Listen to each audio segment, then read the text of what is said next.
നമസ്കാരം പ്രിയമുള്ളവരെ, കഴിഞ്ഞ 2 വീഡിയോകളിലായി നമ്മൾ തിരുവനന്തപുരം ജില്ലയിലെ തിരുവനന്തപുരം ലോക്സഭാ മണ്ഡലത്തിന് കീഴിൽ വരുന്ന വിവിധ നിയമസഭാ മണ്ഡലങ്ങളിലെ മുന്നണികളുടെ വിജയപരാജയ സാധ്യതകൾ വിശകലനം ചെയ്തിരുന്നു.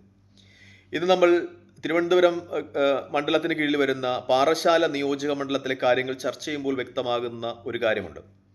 2011 എ.ടി. ജോർജ് 505 വോട്ടുകൾക്ക് വിജയിച്ചതിന് ശേഷം കഴിഞ്ഞ 2 പ്രാവശ്യവുമായി കോൺഗ്രസിന് ആ മണ്ഡലം വിജയിക്കുവാൻ കഴിഞ്ഞിട്ടില്ല. കാരണം കോൺഗ്രസിന് ശക്തമായ വോട്ട് ബാങ്കുകളുള്ള ഒരു മണ്ഡലമാണ്. ജാതി സമവാക്യങ്ങളൊക്കെ കോൺഗ്രസിന് അനുകൂലമാകുന്ന ഒരു മണ്ഡലമാണ്. പക്ഷേ കഴിഞ്ഞ 2 പ്രാവശ്യവും 2016ലും 2021ലും CPMന്റെ CK ഹരീന്ദ്രനാണ് പാറശാലയെ പ്രതിനിധീകരിക്കുന്നത്. കോൺഗ്രസ് 2011 505 വോട്ടുകൾക്കാണ് അവസാനമായി അവിടെ വിജയിച്ചത്. 2006 CK ഹരീന്ദ്രൻ A.J. ജോർജിനെ 18,566 വോട്ടുകൾക്ക് പരാജയപ്പെടുത്തുന്നു. 2021 അദ്ദേഹം വിജയം ആവർത്തിക്കുന്നു. മാത്രമല്ല ഭൂരിപക്ഷവും കൂട്ടുന്നു. 25,828 വോട്ടുകൾക്ക് CK ഹരീന്ദ്രൻ അൻസജിത റസൽ എന്ന് പറയുന്ന ആ മണ്ഡലത്തിൽ തന്നെയുള്ള ഒരു ജില്ലാ പഞ്ചായത്ത് മെമ്പർ കൂടിയായിരുന്ന കോൺഗ്രസിന്റെ സ്ഥാനാർത്ഥിയെ പരാജയപ്പെടുത്തുന്നു. അതായത് CK ഹരീന്ദ്രൻ തന്റെ ഭൂരിപക്ഷം വർദ്ധിപ്പിക്കുന്നു ഓരോ ഇലക്ഷനിലും എന്ന് തന്നെയാണ് വ്യക്തമാകുന്നത്. മാത്രമല്ല മറുപക്ഷത്ത് ജനകീയത ഏറെ ഉണ്ടായിരുന്ന അൻസജിത റസലിനെയാണ് അദ്ദേഹം 25,828 വോട്ടിന് പരാജയപ്പെടുത്തുന്നു എന്ന് പറയുമ്പോൾ അദ്ദേഹത്തിന് ആ മണ്ഡലത്തിലുള്ള സ്വാധീനം വ്യക്തമാണ്. അതായത് ശക്തനായ ഒരു സ്ഥാനാർത്ഥിയെ പാറശാലയിൽ കോൺഗ്രസ് നിയോഗിച്ചില്ല എങ്കിൽ ആ മണ്ഡലം ഈ പ്രാവശ്യവും നഷ്ടപ്പെടുവാൻ തന്നെയാണ് സാധ്യത. പാറശാല നിയോജക മണ്ഡലത്തിന്റെ ഒരു ചരിത്രം നമ്മൾ പരിശോധിക്കുമ്പോൾ സുന്ദരൻ നാടാരെ പോലെ കോൺഗ്രസിന് ശക്തരായ ഇതിഹാസങ്ങൾ ഉണ്ടായിരുന്ന ഒരു മണ്ഡലമാണ്. 1996 സുന്ദരൻ നാടാർക്ക് പാർട്ടി കോൺഗ്രസ് സീറ്റ് കൊടുക്കുന്നില്ല.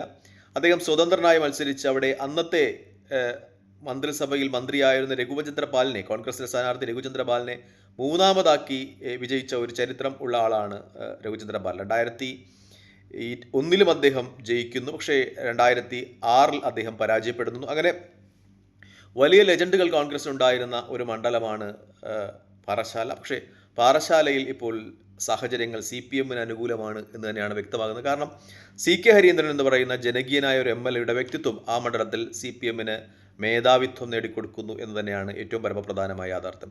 കോൺഗ്രസിന് ഒരുപക്ഷെ തിരുവനന്തപുരം ജില്ലയിൽ ഏറ്റവും കൂടുതൽ തിരിച്ചടി ഉണ്ടാകാൻ പോകുന്ന ഘടകങ്ങളിലൊന്ന് CPM കഴിഞ്ഞ പ്രാവശ്യം വിജയിപ്പിച്ചെടുത്ത MLAമാർ അവരിൽ 2-3 പേർ ജനകീയരായി നിൽക്കുന്നു എന്നതുമായി ബന്ധപ്പെട്ടാണ്. അതൊക്കെയും കോൺഗ്രസ് പരമ്പരാഗതമായി വിജയിച്ചുകൊണ്ടിരുന്ന സീറ്റുകളാണ്. നേരത്തെ നമ്മൾ അരുവിക്കരുടെ കാര്യം പറഞ്ഞായിരുന്നു. സ്റ്റീഫൻ കോൺഗ്രസിന്റെ പരമ്പരാഗത സീറ്റിൽ ശബരിനാഥനെ പരാജയപ്പെടുത്തി 5,005 വോട്ടുകൾക്ക് പരാജയപ്പെടുത്തിയ സ്റ്റീഫൻ അദ്ദേഹം ജനകീയ MLA ആയി നിൽക്കുന്നു എന്ന ഒരു വിശകലനം തന്നെയാണ് തിരുവനന്തപുരത്ത് നിറഞ്ഞു നിൽക്കുന്നത്.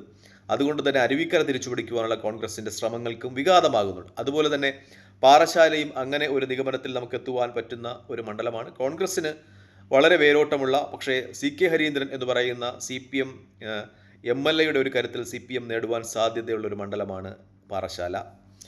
ഒരുപക്ഷെ നമ്മൾ നേരത്തെ ചർച്ച ചെയ്തതുപോലെ ഈ 2 ടൈം നിർബന്ധം CPM പിടിക്കുവാൻ സാധ്യതയില്ല ഈ ഇലക്ഷനിൽ. കാരണം എങ്ങനെയും മൂന്നാമതൊരിക്കൽ കൂടി അധികാരത്തിൽ വരണം എന്ന ഒരു നിർബന്ധ ബുദ്ധി CPMനുണ്ട്. മാത്രമല്ല CPMൽ ഒരാൾ മാത്രമാണ് കാര്യങ്ങളൊക്കെ തീരുമാനിക്കുന്നത്, പിണറായി വിജയൻ മാത്രമാണ്.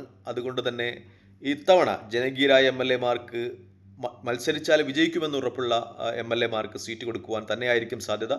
എങ്കിൽ CK ഹരീന്ദ്രൻ തന്നെയായിരിക്കും പാറശാലയിൽ നിന്ന് CPMന്റെ ലേബലിൽ മത്സരിക്കുക.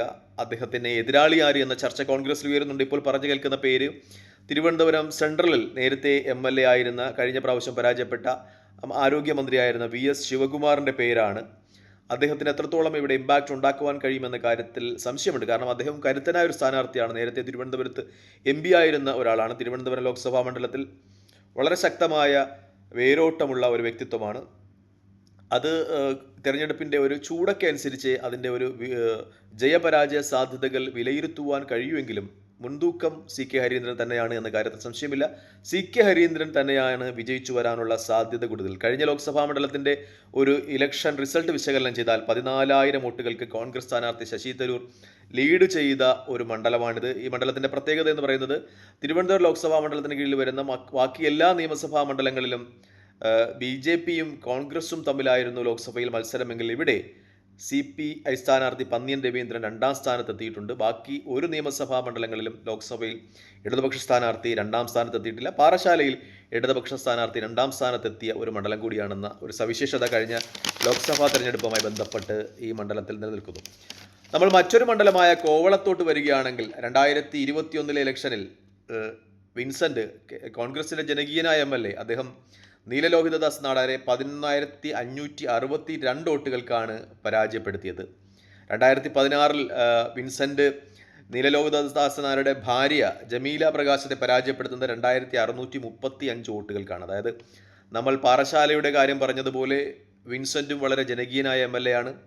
അദ്ദേഹം 2016 2,635 എന്ന ഭൂരിപക്ഷം അത് 11,562 വോട്ടുകളായി വർദ്ധിപ്പിക്കുന്നു എന്നതാണ് സവിശേഷത. മാത്രമല്ല 2021 LDFിൻ്റെ സ്ഥാനാർത്ഥി ജനതാദളിലെ നീലലോഹിതദാസ് നാടാർക്ക് ഒരുപാട് പ്രത്യേകതയുണ്ട്. അദ്ദേഹം ദീർഘകാലം കോവളത്തെ MLA ആയിരുന്ന ആളാണ്. അദ്ദേഹത്തിന് വളരെ ജനകീയതയുണ്ട് ആ മണ്ഡലത്തിൽ. മാത്രമല്ല അദ്ദേഹം ഒരു പാർട്ടിയുടെയും പിന്തുണയില്ലാതെ തിരുവനന്തപുരത്ത് ലോക്സഭയിലോട്ട് മത്സരിച്ചപ്പോൾ BJP സ്ഥാനാർത്ഥിയെ പിന്തള്ളി 3ാം സ്ഥാനത്ത് എത്തിയ ആളാണ്. അതായത് അദ്ദേഹം ഇടയ്ക്ക് ഈ ലൈംഗിക വിവാദമൊക്കെ ഉണ്ടായി പ്രസ്ഥാനത്തിൽ നിന്ന് പുറത്തു പോകേണ്ടി വന്ന അവസരത്തിൽ അദ്ദേഹം BSP സ്ഥാനാർത്ഥിയായി ലോക്സഭയിലോട്ട് ഒരിക്കൽ മത്സരിച്ചിട്ടുണ്ട്. അപ്പോൾ 3ാം സ്ഥാനത്തെത്തിയ ഒരു വ്യക്തിത്വമാണ് അദ്ദേഹം. അതെന്ന് വെച്ചാൽ സിറ്റിക്കകത്ത് വലിയ വോട്ട് ബാങ്കുള്ള ഒരാളാണ് നീലലോഹിതദാസ് നാടാർ.